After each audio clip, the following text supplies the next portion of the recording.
afternoon, everybody. I'm Christine Shaw. I'm the Executive Director of the Council on Aging. Happy to have you here today. And thank you to ACMi for being here to record this, so anybody who wasn't able to come today or has questions later can easily access the information. So if anybody watching this at a later time needs any of the handouts or information, they can contact the Council on Aging office and we will get it all to you. But I'd like to just start by welcoming our two speakers that we have here today. We are kind of tackling the issue of giving an overview of the property tax relief options we have in Arlington, and also some other options that are related to owning your home, aging here, trying to stay in place, and hopefully some financial information that you might find helpful to know about. A lot of it might seem complicated if this is the first time you've heard it. We have the handouts kind of try to simplify it, but don't be at all, ashamed of saying that it's really overwhelming and you have questions. You can ask some simple questions today. If not, any of us can make appointments with you to answer your, questions about personal situations, and we just want to help as much as we can.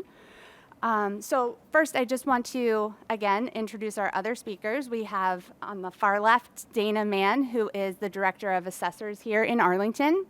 And we also have Alex Michella, who's an attorney in Arlington, and he's our volunteer attorney through the Council on Aging. So thank you for your volunteer work for us, Alex. I am actually going to be the one to kick us off today and talk about three different things. And in your handouts, they are the three different handouts with the Council on Aging at the top. The first one I'm going to talk about is actually, I thought would be good to kick off just as an overview. It's actually run by the state. It's not run by the Council on Aging or the town of Arlington, but it's important to make sure you know about. It's called the Massachusetts Senior Circuit Breaker Tax Credit. And it is something that once you're over 65, and this is all on the handout, so hopefully you don't have to take too many notes. Once you're over age 65, you can include and apply for when you do your Massachusetts income tax preparation, like you do around this time of year, due April 15th. I just wanted to make sure people know about it. The handout that I gave gives the income limits for it. It is a fairly simple form that you do as a part of your taxes, and many people do their taxes if they make it below a certain amount just to get the credit from this. So the amount that the state is increased to as of this year is $2,800, and that's a credit. So if you do that and it's on your taxes, you can potentially get a check for up to that amount back. So it's a great thing. Most accountants and people that help you with your taxes know about this. It's in TurboTax as something that pops up, but it's just something to make sure you're aware of. So a lot of the income limits that the state sets, we follow for our town programs. So I just wanted to start sort of by introducing that one, making sure you knew about that. And then there are two programs that we run here through the Council on Aging office that can potentially help you with your property tax bills that you have here in Arlington as homeowners. The first one is the Senior Property Tax Work-Off Program. It's one of the handouts we have. The town started offering this in 2017 as a way to help people that are over age 60, and just notice the age for this one is 60, the state one is 65. But here in Arlington, we consider an older adult or a senior someone over age 60. So if you're over age 60, you have the opportunity to apply for this. This is an application that's due October 31st, and it comes out in August every year. You can pick it up at our office. You can get it on our website. You can call us and we'll mail you one. It's a fairly simple application. It's due by October 31st, and there's 20 people in the town every year that are accepted into the program and then volunteer in a town office here at the community center, the library, Arlington Eats. Any volunteer role in town we help match you up with, and you complete 100 hours of volunteer work over the course of the year. it sounds like a lot, but it goes by pretty fast. And you have until October 31st of the following year to do those 100 hours. It's this one. It's one of the ones that say Council on Aging at the top, and that says Senior Property Tax Work-Off Program. Sure. So that application, like I said, comes out at the end of the summer, and it follows the same income guidelines as the Massachusetts Senior Circuit Breaker Program. And I just want to call out, there's, if you're a single person, it's a $75,000 income limit. If you file head of household, $94,000, and if you're married, filing jointly, $112,000. So that does allow quite a few people to apply for the program. We do, because you're volunteering in town, have a query and sorry form that people fill out that are in the program, and you also do receive a W-2 because the reduction that you receive is income for the year. So it's usually a small enough amount that it doesn't affect people too much, but it's something to keep in mind if you're looking at your numbers really closely. The other program that we have through the Council on Aging, and I'm switching handouts to the one that says Elderly and Disabled Tax Relief. That is a program we offer through our office. Applications are also available in August. They come out the same time as our Senior Property Tax Work-Off Program, but they're not due until January 30th. This is a program that is funded by donations. It's not funded by the town of Arlington. It's funded by people in Arlington that make donations.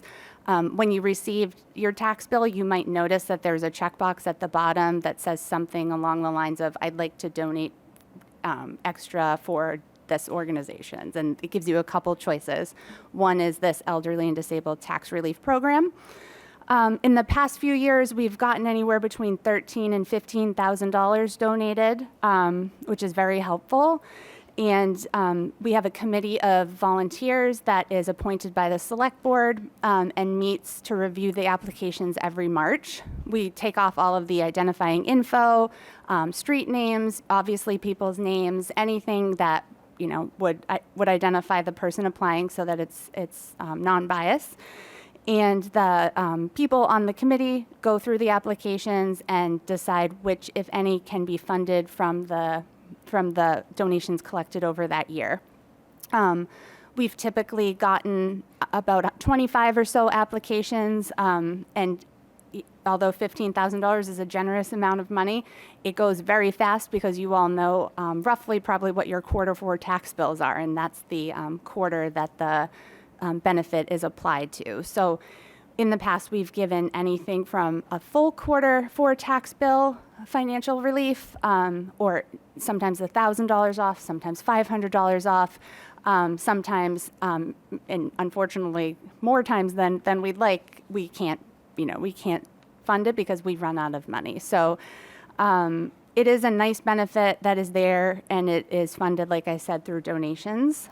It has the same income limits that I mentioned before, also for age 60 and over, and of course for Arlington homeowners that are living in their home. People who have a recognized disability that are under age 60 can also apply for this too, so it's good to point that out. And without further ado, because there's a lot to talk about, I am going to turn it over to Dana Mann, our Director of Assessors, to talk about some other programs. Thank you, Christine. I appreciate the opportunity to address the town's exemptions and how seniors can take advantage of them. I'm going to talk about the tax exemption program chart. And I'm also going to cover some of the new senior means tested exemption. And then we'll talk a little bit about senior tax deferral. So first, the real estate tax exemption program chart is really the first thing that every senior should do. Every senior who's interested in tax exemptions should look for this program every January, because it lists the due date for all the exemptions. The state has established that April 1st is the due date for all exemptions. And that is very important, because without a timely exemption application, we really can't do anything for you. So that due date is extremely important. Again, it's April 1st, but it's not an April 1st joke, I assure you. There are 15 exemptions offered through the town. Generally, you can only apply or qualify for one exemption, with two exemptions to that. The CPA exemption and the new means-tested exemption can be included with any of the other exemptions. So in other words, if you qualify for the senior exemption, you can also qualify for the new senior means-tested exemption and the CPA. You can have three of them. But generally, you would choose from one of the 15 exemptions listed here. And so the way that you would choose what exemption you want to qualify for is obviously the highest amount of tax relief. So all of the different exemptions offer different relief amounts, and they're all provided in this chart. So a quick review of the top two, if everyone has a copy of this. The top two exemptions for seniors would be in the very top rows, the 17D and the 41C. When you apply for those, if you're applying for those this year, the due date again is April 1st. We'll be looking at your 24 taxes to determine eligibility for that application. So you can read across, and a lot of these exemptions have either a maximum income allowance or a maximum asset allowance. So you want to review that, and if you have questions, you really can call our office and say, hey, I'm looking at this application. What do you mean by assets? And we'll go through that with you. The other reason that you want to obtain this chart is the numbers change every year. So a lot of the exemptions have been updated to provide for increases based on certain state numbers. So the asset limit may change, or the income limit may change. So if you don't qualify one year, you do want to check the following year. And we do require, or I should say the state requires, that you apply every year. And I apologize, it seems unnecessary, but really things can change, and the application is required every year. So for a copy of that, I brought some today, but if you need this in the future, call the assessor's office, and our telephone number is listed there. Moving on to the means-tested senior exemption. This program, actually, as Christine mentioned, is based on the Massachusetts State Income Tax Circuit Breaker credit, which is a state program, but the numbers and the methodology are the same. Essentially, if your real estate taxes and half of your water and sewer bill exceed 10% of your income, you may qualify. There are other qualifications, and I'll go through a few of them here. But that's the genesis, that's the basics of the exemption. And if you have questions when you're calculating that, we're here to help, and just give us a call and we'll walk you through it. Now, this exemption, as I said, is not due in April 1st. It's the only one that's due September 10th.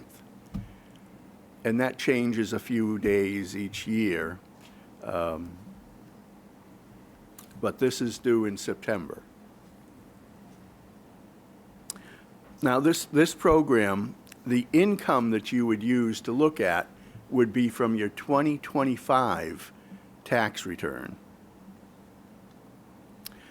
Essentially, if you're single and your income is less than $75,000, you would meet the income limitations. If you are the head of a household, that goes up to $94,000. And if you're filing joint, it's up to $112,000. There is also an assessed value limit with this exemption, and that amount is $1,298,000. So if your home is valued or assessed less than that, you may qualify. And obviously, we'll move through this, and I'll leave some time for questions at the end. If you don't mind, Dana, I just wanted to point out, too, that the program Dana just spoke about, the means-tested senior exemption, was just started in 2023. The town voted for it that year. So it is a newer program that the town offers, and not as many people, in my experience, are aware of it. So we're trying to spread the word that it is something out there for people, just in case you didn't. And I'll also mention that we have run this program for 2 years now, and each year the amount of relief, the average amount of relief, is over $1,000 in tax relief. Dana, could you explain, because sometimes confused, is that adjusted gross income, like what you pay your taxes on your tax return? Yes, it is, as long as you provide the further sections, I forget what they're called. Schedules, yeah. Schedules. Yep. Yes, it would be the adjusted amount. Thank you. We're just going to take questions at the very end. I'm sorry. Thank you. Moving on to the tax deferral, senior tax deferral. For anyone over the age of 65, this is an exemption that allows you to access the equity in your home. And I looked, just last week, I did some calculations, and the average single-family home in Arlington has doubled in value since 2016, not that long ago. So there may be a substantial amount of equity in the average home in Arlington. The program allows you to defer the payment of taxes until your property is sold. And we record a lien on the property with the Registry of Deeds so that when you sell your home, we can access the payment of those taxes that are due. The amount of the tax deferral can be anywhere from the entire amount of your tax bill to half of your tax bill, or some specific amount if you wanted to defer, say, $5,000 every year and pay the rest of the taxes. We'll calculate that for you. So it's not necessary to simply defer the total tax liability. There is also, if the home is in a trust, we need to see the trust because the state requires that you have both a trustee and a beneficial interest in the home. So we will verify that by asking for a copy of the trust. Also, if there's a lien on the home by a bank, say a mortgage or a home equity loan, we would require that that bank or lien holder acknowledge the fact that you are entering into a tax deferral. We can get into why that is a little bit, but essentially, when the town defers taxes, it becomes the primary debt holder, and any subsequent lien would be subject to our first interest. But once again, if there are questions, we're happy to answer them. More information is available on the town website under the Assessors Department. And I guess we can, Thank you, Alex? Dana. Thank you. And before we move along to Alex, and this isn't me at all trying to sell a program or anything, but I always point out to people too that the deferral option does not have a maximum asset cap either. And the maximum income is on the chart Dana shared, but it's $109,000 a year. So that option has its pros and cons, and Alex is going to talk about reverse mortgages in a minute. There's personal reasons why people choose to do or not to do these different options, but I do like to point out that the interest rate and the no asset cap for the deferral makes it, a little bit more enticing than some other programs that are out there, but not necessarily better. just to follow up quickly on that, the interest rate is 5.5% this year. That's down from 6.5% last year. Thank you, Dana. And now we have Alex Michella, who is going to talk about reverse mortgages. Thank you, Alex. Okay, if there's a more misunderstood financial product out there, there's none that I've seen than reverse mortgages. And it has a very bad reputation, and I think a lot of that is unfortunate because, all the ads that, we see on TV that really promoted by celebrities, it can be a powerful tool when someone is feeling house rich and cash poor. So the purpose of this overview of what is a reverse mortgage is to just give you a highlight of the pros and cons and to try to change our thinking around it. Because if you've built up, as Dana referenced, a home in Arlington 10 years ago now has doubled and appreciated in value. And those older adults, like myself, who are aging, can look at that house a little bit differently if they feel they have little, if any, peace of mind financially. And in my many years of doing elder law, working with older adults, the one thing that I find most difficult to process is the stress, the strain, and the discomfort associated when you feel you're at risk financially, or you don't feel you have peace of mind because of the financial security issue. So I've often been concerned when I are representing older adults and they're looking at, well, should I put the house in a trust? Should I think of property tax deferral? Should I be thinking of a reverse mortgage? There's a lot of misunderstanding, and also the most important thing is to self-educate ourselves on our own comfort zone.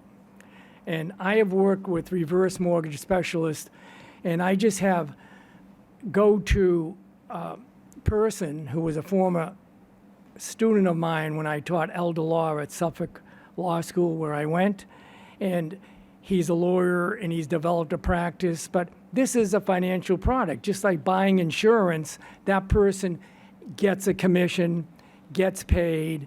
It's all factored in, the company that pays the commission, or it's built into the mortgage, some of the fees and expenses. So it can be a very powerful tool.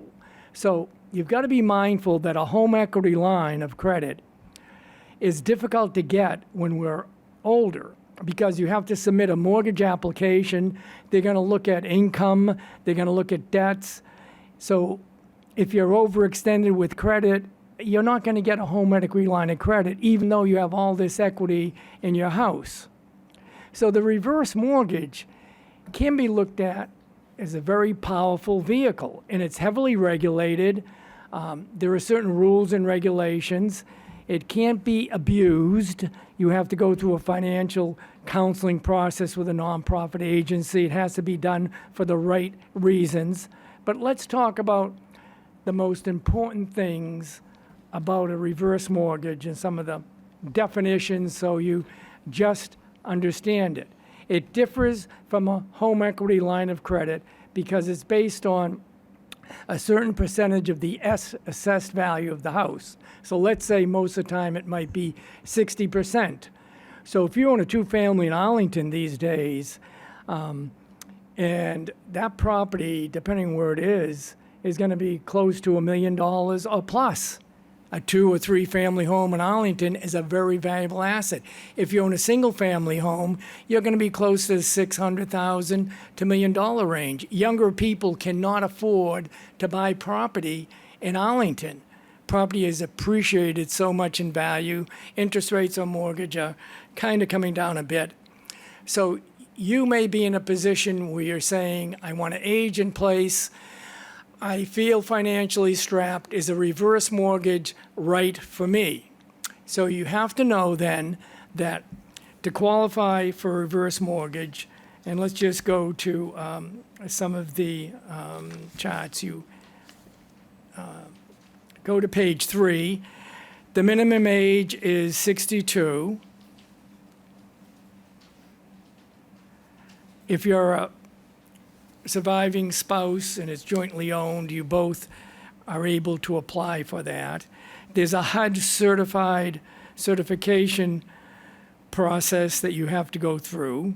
There's no minimum property value, but in 2026, lenders may consider up to the first $1,249,000 when determining the eligibility.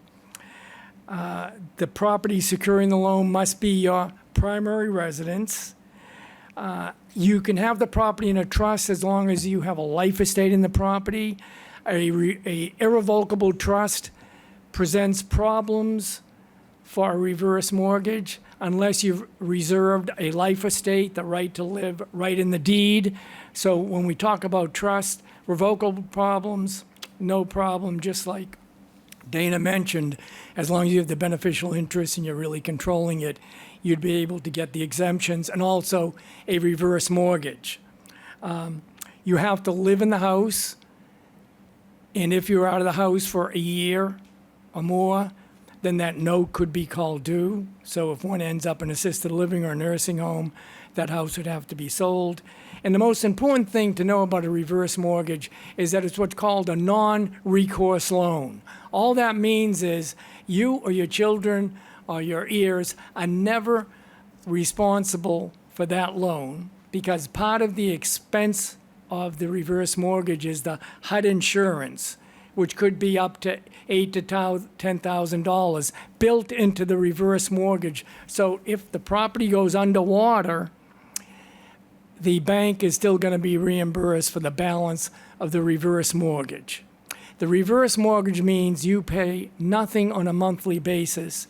You pay it, you meaning upon your death, your estate pays it upon sale, which usually has to happen right away within 90 days of your death. So it does create a situation of a lot of flexibility that you're only eating into the equity of the home for your heirs. And oftentimes, many old adults will say, well, this is my blood, sweat, and tears, so I don't want to see 10 years later, I've got this reverse mortgage out there, and then there's not much left for my children. But you've got to turn that around, that if you're at risk, or you're at home, or you're financially stressed, you can access the equity in your home. And a lot of times, the mystique around the reverse mortgage being bad, not for me, prevents us from getting educated around the pros and cons. Now, it's not something that everyone would rush to do, but in certain situations, particularly if your home is one where it's safe, the bedroom may be on the first floor with bathrooms, or it's accessible to you as you age, and you want to stay there. You don't want to downsize. You don't want to leave there.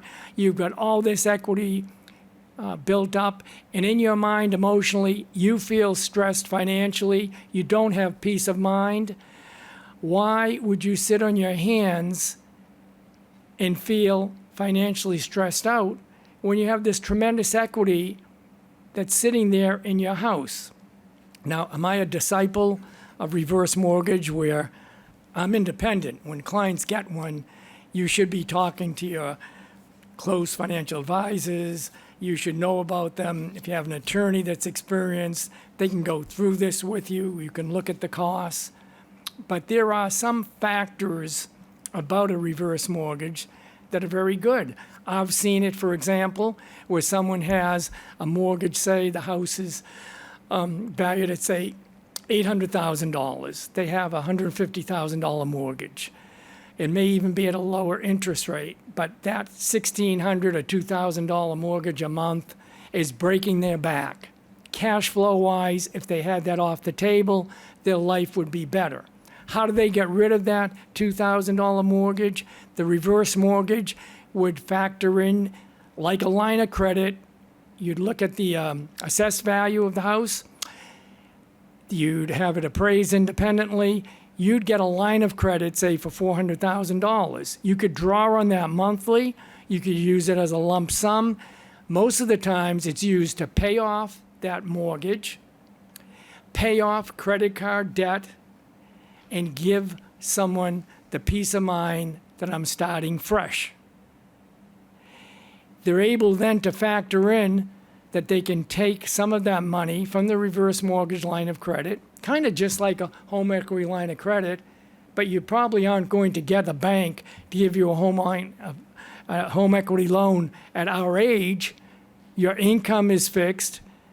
Even though you have assets, they're looking at their test, so that's out of the question. The reverse mortgage is in place. You have a $400,000 line of credit.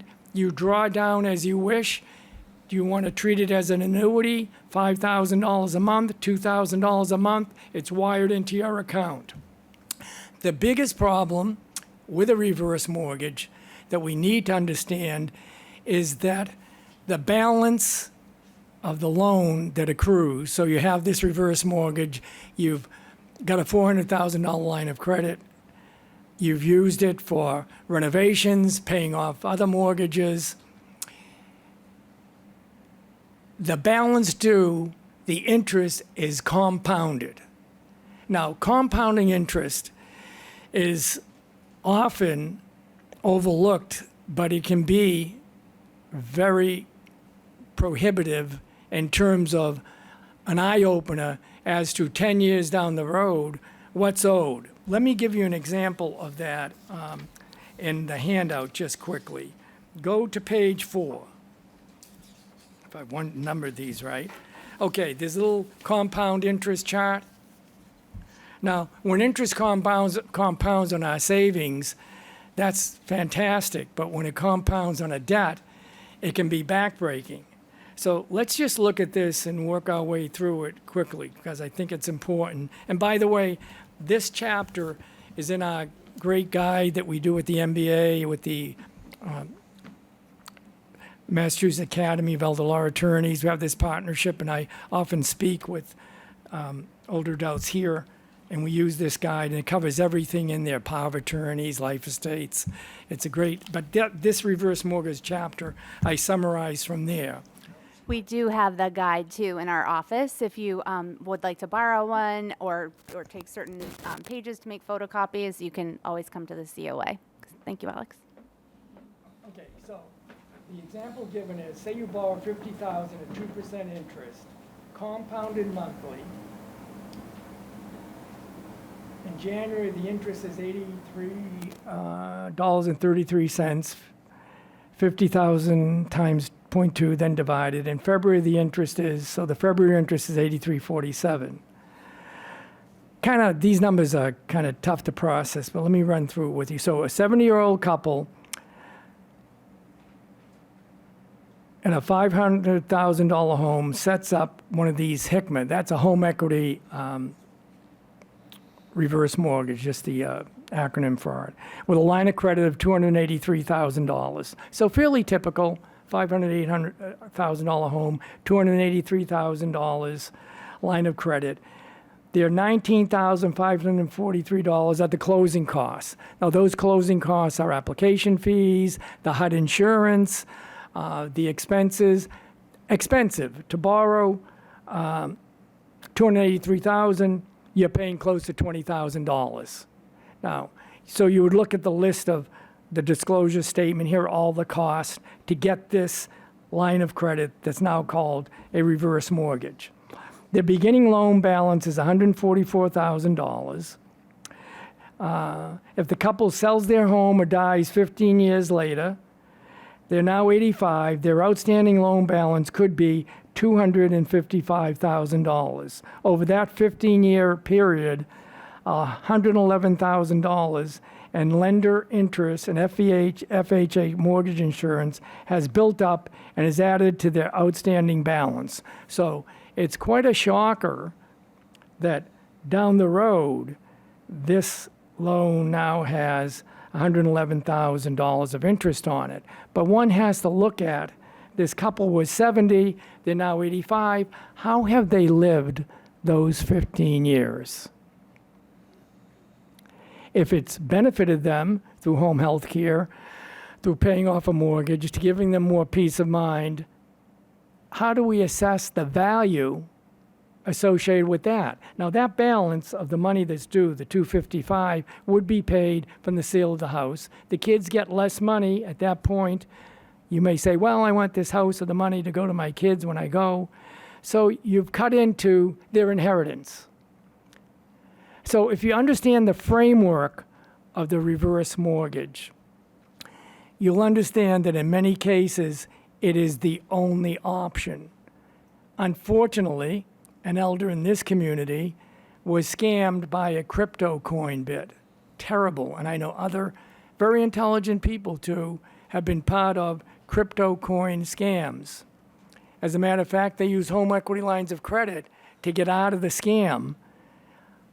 They used a reverse mortgage to get peace of mind to pay off the $200,000 of the scam because they had equity in their home.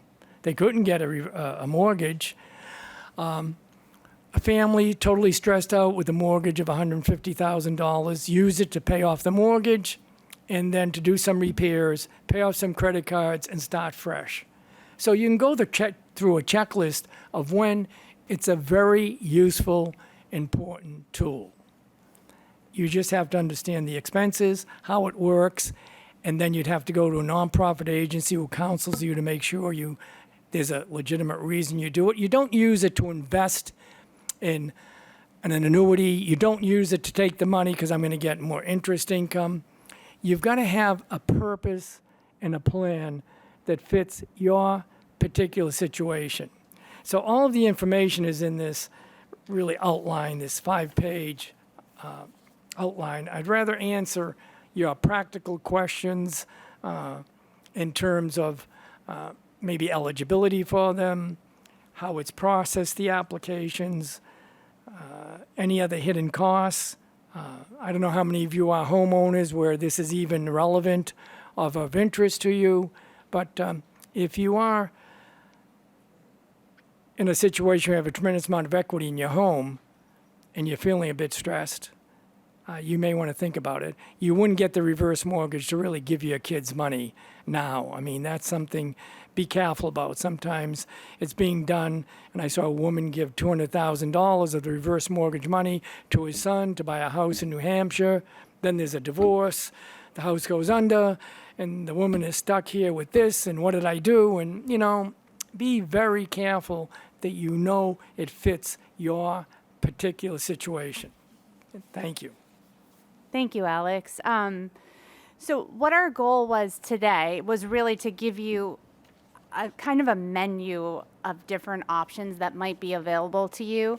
And I thought it was important to, even though reverse mortgages aren't a part of the town's offerings or the state's offerings, it's a tool that people look at when they want to stay in their home. And Alex gave a great overview of some of the reasons why it might be a good solution for you.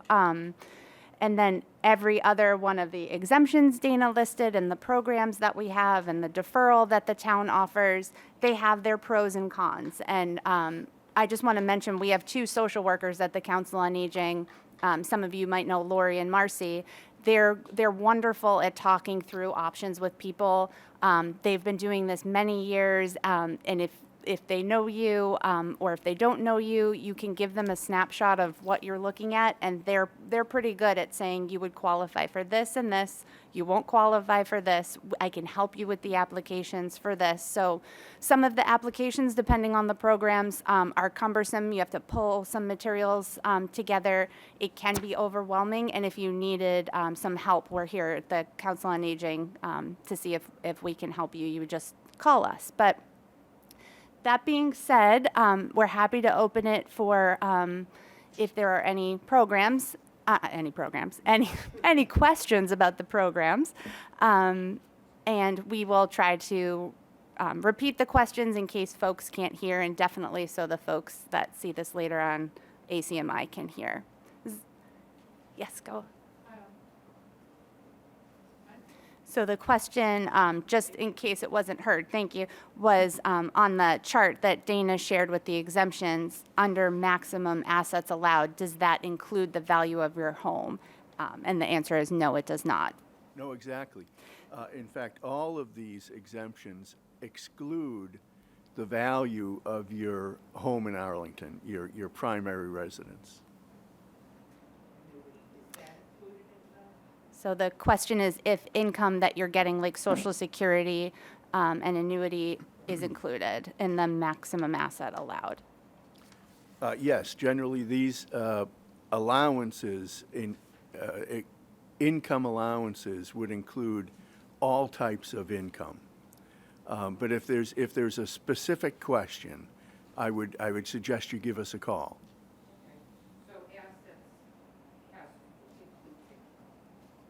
No, they're two separate things. Assets would be monies in a bank account. Income would be Social Security income. So the questions about what is called income, and Dana, do you want to just clarify?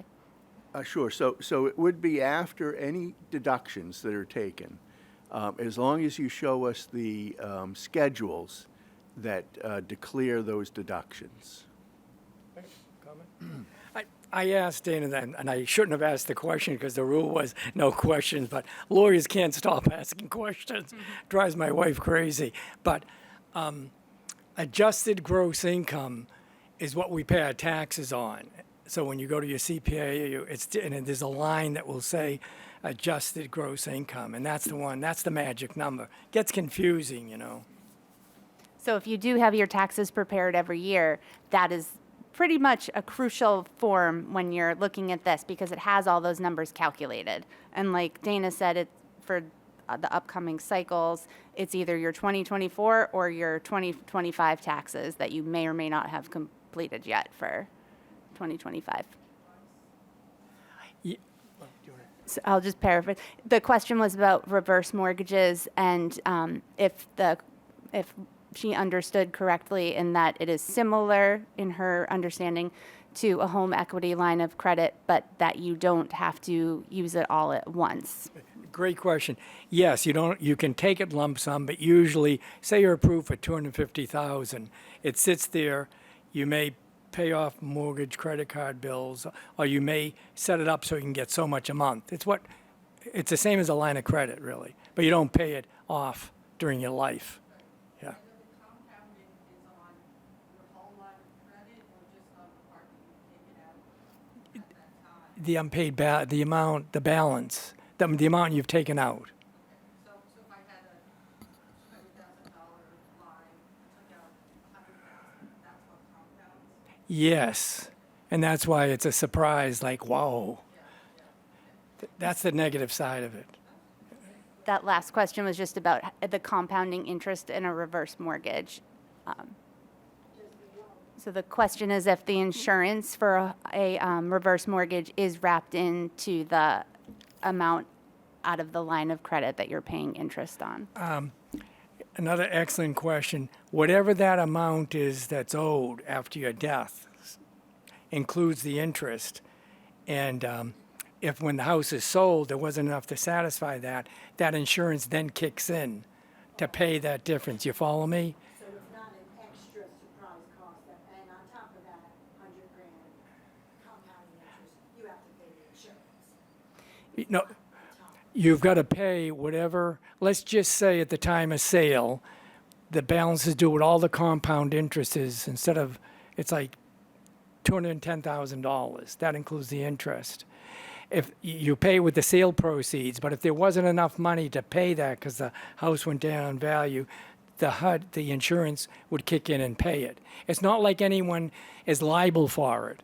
The bank would get stuck if you didn't get enough money at the sale. You follow me? Yes, because the scenario, I'm sorry to come back to you, the scenario I'm reading through the scenario, and it talks about the homeowner's home depreciated, but that's not gonna happen at all. No, that's exactly right, but that's why it's there if a house goes underwater. So the bank is always made whole.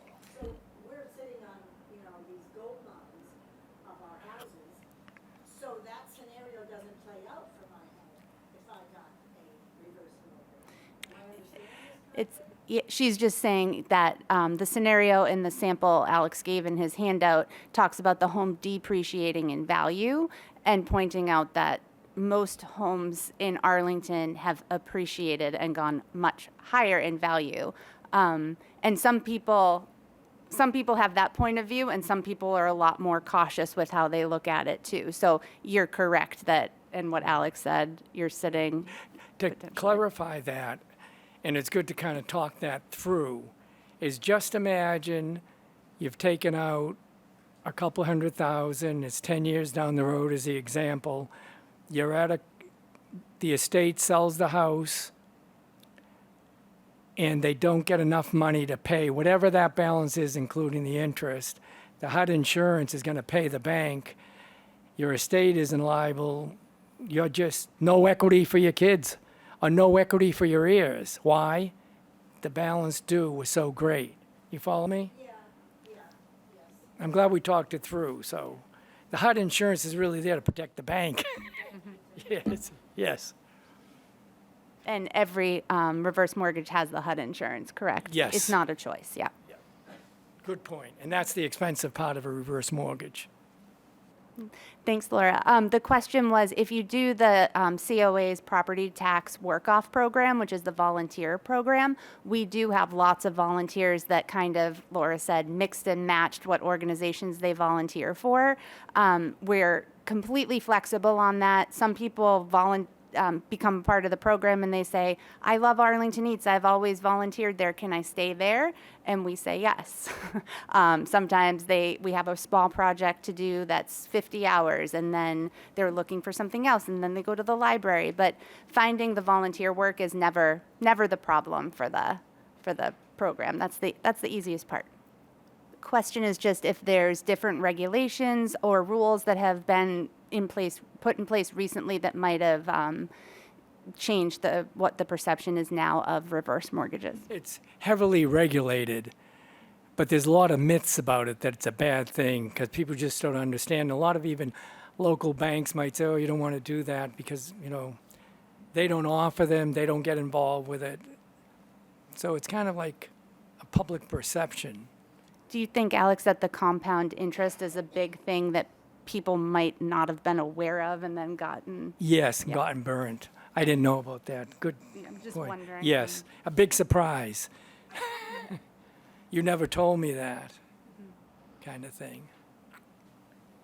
So questions about the chart here and the two bottom lines that can be combined with the other exemptions above. She's just asking Dana to speak a little more on what the CPA exemption is, the three bottom lines, I'm sorry. Would you mind expanding on that, No, Dana? of course. CPA is Community Preservation Act. It's a surcharge on your taxes that was voted on about, I'm going to say 6 years ago, but maybe more than that. We allow this exemption to exempt the total amount of the CPA charge from your taxes. And that can be combined because that's an exemption that is outside of the state laws. Chapter 59, Section 5 contains all of the exemptions listed above those. These are, you can have a CPA exemption, you can have the senior means exemption, and you can still qualify for a senior exemption. How is that calculated? Just rough, what would be the example of what it's about? The Community Preservation Act? I mean, how would it actually end up in the bill? Sure, it is a complicated Just calculation, right. Essentially, they take the first $100,000 of your assessed value and multiply that by, I believe it's 1.25%. It ends up being, for the average home in Arlington, it ends up being about $120 a year. That's helpful, thank you. Did I answer that question entirely? And That's referring to the circuit breaker tax credit provided by the state. Yeah, so that's saying if you qualified for it on your state taxes, the maximum benefit you could get on your Arlington property taxes is anywhere between 50 to 200% of 2,820. So as you can do math there, if you got 200% of 2,820, that would be a wonderful property tax deduction. But just one point on that. The 2,880 is a maximum amount that you can earn on the state circuit breaker tax credit.